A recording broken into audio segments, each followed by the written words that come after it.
ग्रैवल वगैरह पैक हो गई, मुकम्मल हो चुकी है जी। अच्छा हूँ जो बगोले बना रहे ना बैटनैट वगैरह जी, हौजन के सब तो थले 300 फुट से सील करा जी। जोड़ा 300 फुट का पानी है ना, जोड़ा 300 फुट का पानी है ना, वो उपरला थले सील नहीं होएगा। इस तो बाद 250 बैग सीमट का आएगा और रेत का मिक्सचर के नाल मिक्स होकर पैक होएगा। अभी जिमें समझो कि एक दीवार सीमट की प्लस्तर करने ना, ये बाहरों सारा समझो कि लेट प्लस्तर हो गया, कच्चा कर दिया ताकि आ जी मिट्टी वगैरह ना ये थले ना पानी ना गंदा सीप हो। फिर राना बाहर कढ़ांगे कढ़ के तो जो प्लास्टिक के पैप पाए ना, जो मूँह खुला वे ये फिर मूँह बाहर निकलेगा तो वो मूँह थाली पानी फिर हौसले के विच आएगा अंदर पानी सारा। ਇਹਦੇ ਜਿਹੜੇ ਪੈਪ ਲੱਗਣੇ ਸੀ ਪੂਰੇ ਲੱਗੇ पूरे लागे ਇਹ ਹੁਣ ਕਿੰਨਾ ਇਹਦੇ ਚ ਮਜ਼ੀਦ ਟਾਈਮ ਲੱਗੇਗਾ ਇਹਨੂੰ? टाइम ये लगना है कि अल्लाह ख्याल रखी इंशाअल्लाह ताला अज सुबह सील होएगा ना तो 2-3 दिन बाद ना उस तो बाद इन्हू कोई रेस्ट दाना दे के उस तो बाद पंप पा के सफाई करके ना इधर पानी छड़ लवांगे 2-3 दिन में ऐसे हफ्ते के इंशाअल्लाह ਇਹਨੂੰ ਚਲਾ ਦਿਓਗੇ? अल्लाह के हुक्म नाल चला देंगे। ਲਓ ਜੀ ਬੜੀ ਅੱਛੀ ਗੱਲ ਹੈ ਅਹਲੇ ਇਲਾਕੇ ਵਾਸਤੇ ਬੜੀ ਖੁਸ਼ੀ ਦੀ ਗੱਲ ਹੈ ਕਿ ਮਾਸ਼ਾਅੱਲਾ ਸਾਡਾ ਕੰਮ ਇੰਨੀ ਸਪੀਡ ਨਾਲ ਹੋਇਆ ਹੈ। और यह जी इन्होंने खबर सुनाई है कि जी ਇਹਦਾ ਪਾਣੀ ਵੀ जरा ਤੁਹਾਨੂੰ 2-4 ਦਿਨਾਂ ਦੇ ਅੰਦਰ ਇਸੇ ਹਫਤੇ ਦੇ ਵਿੱਚ ਇਸ ਪਾਰਕ ਦੇ ਵਿੱਚ ਸਫਾਈ ਡਿਵੈਲਪ ਕਰ ਦਾਂਗੇ। ਤਾਂ शबीर साहब ਤੁਹਾਡਾ इस मामले में मैं फिर बार-बार मैं फरहान महमूद इस टाइम रहमानिया पार्क में मौजूद हूँ। डायरेक्टर साहब ने, जनाब शबीर गुजर साहब ने और अनीस साहब ने अपने वादे के मुताबिक आज हमें यहाँ पर टीमें दे दी हुई हैं। इस टाइम रहमानिया कादरिया पार्क में मौजूद है और इंशाल्लाह यहाँ पर आज जो सफाई कटाई का काम है उसको टोटल क्लियर कर दिया जाएगा।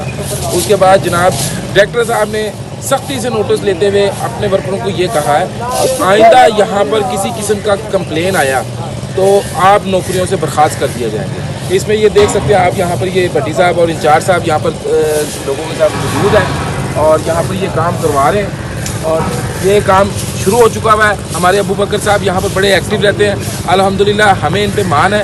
इस पार्क के लिए हर टाइम यहाँ पर मौजूद रहते हैं और इनकी एक पीछ है कि ये कोई भी फलाई काम होगा पार्क से मुतल्लिक या सफाइयों से मुतल्लिक ये सबसे पहले कॉल करते हैं कि यार ये हमारे काम करवा दें। करना या ना करना ये हम जैसे जो आगे लीडरान है वो खड़े हैं, वो सुन के इस काम से निकाल देते तो नहायत ज़्यादती है।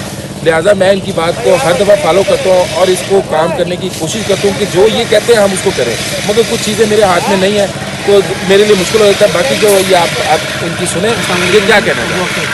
सर हमारा मेन मसला ये है, इस पार्क बहुत बड़े हैं, एक दफ़ा टीम आई है 5.5 महीने चली जाएगी, दोबारा 1 महीना यहाँ माली कोई नहीं आएगा। जबकि 4 या 5 पार्क हैं इस एरिया में जो वो एक दफ़ा आते हैं, दोबारा 1 ही महीना यहाँ पे कोई नहीं आता। एटलीस्ट हमें एक रेगुलर माली यहाँ पे आप अपॉइंट करें ताकि डेली बेस पर सफाई हो। इस टाइम उस्मानिया पार्क में मौजूद हूँ।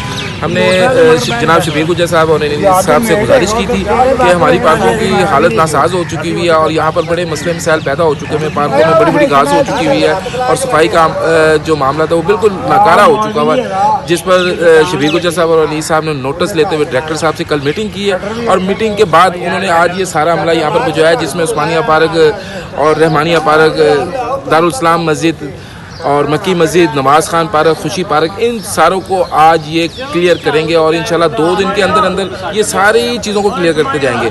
हम जनाब शबीर गुजर साहब को और अनीस साहब को और डायरेक्टर साहब का शुक्रिया अदा करते हैं जिन्होंने यहाँ पर अपना अमला भिजवाया। अस्सलाम वालेकुम, मैं फरहान महमूद UC 235 टीम शबीर अहमद गुजर साहब यहाँ पर आज इन्होंने इस टाइम दारुल इस्लाम मस्जिद की पार्क में यहाँ पर माली भी आ चुके हैं और काम भी शुरू हो चुका हुआ है।